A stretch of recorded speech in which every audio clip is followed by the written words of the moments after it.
Heavy লাগছে। দেখো বন্ধুরা, এই গোপালের অঙ্গরাগটা কিরম হয়েছে বলবে। এটা হালকা গ্রিন করেছে। এই যে এগুলো সব সাজছে,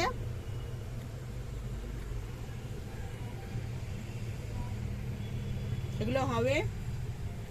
ওগুলো তো সব হয়ে গেছে, দেখতেই পাচ্ছ। এই একটা দেখো, এমনিতে হাসি মুখে বসেই আছেন, খুব সুন্দর লাগছে। এটা আমার হচ্ছে এই যে বড় বড় বিগ্রহ এসেছে, এইগুলো সব অঙ্গরাগ হবে। উপরেও আছে আরো। দেখো, কারো যদি অঙ্গরাগ করার হয় এই মাসের 26 তারিখ পর্যন্ত অর্ডার নেওয়া হবে, তারপর বন্ধ করে দেওয়া হবে। ঠিক আছে বন্ধুরা, যার অঙ্গরাগ করার জন্য বলবে স্ক্রিনে দেওয়া নাম্বারেতে যোগাযোগ করবে, অবশ্যই বলে দেব কবে পাবে। জয় নিতাই, রাধে রাধে।